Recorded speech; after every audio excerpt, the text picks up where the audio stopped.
نحمدہ و نصلی علی رسول الکریم اما بعد فاعوذ باللہ من الشیطان الرجیم بسم اللہ الرحمن الرحیم۔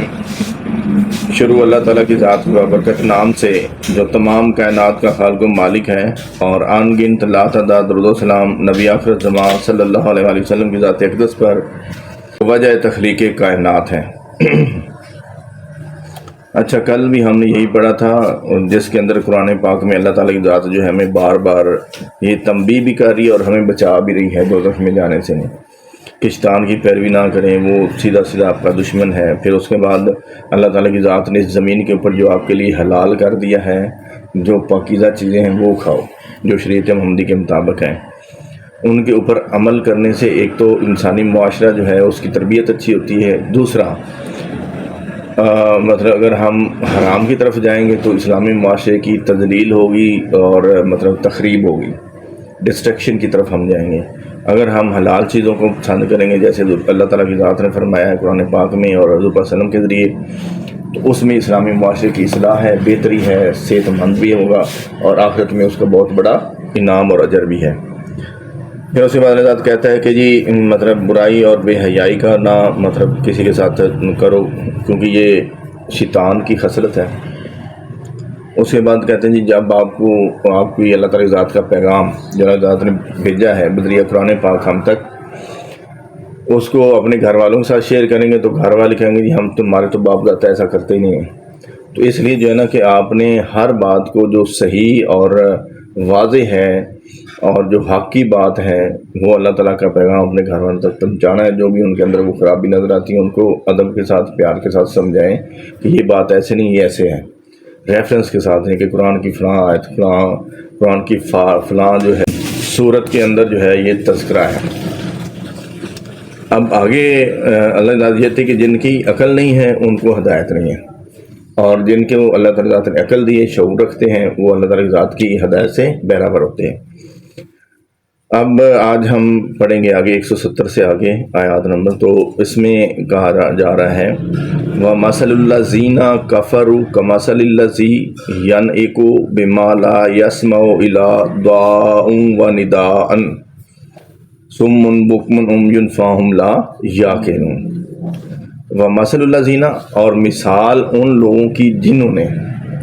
ومثل اور مثال،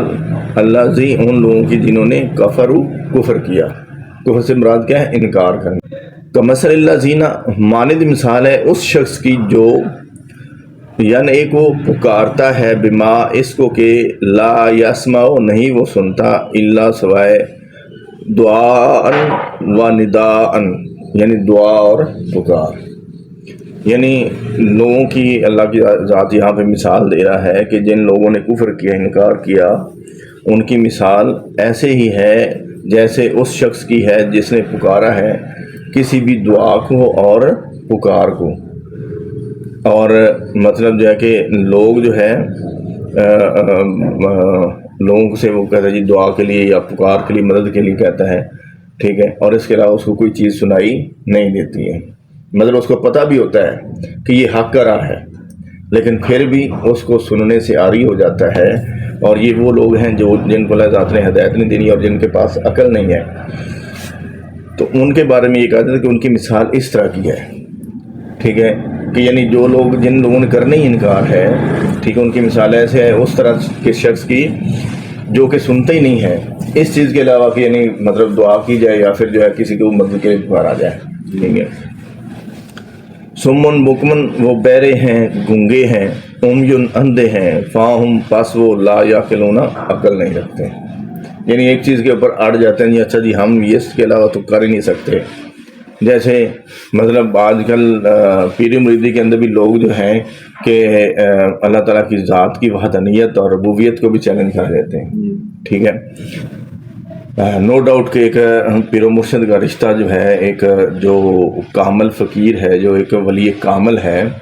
وہ انسان کے لیے رشد و ہدایت کا سرچشمہ ہے۔ اللہ تعالیٰ کی ذات نے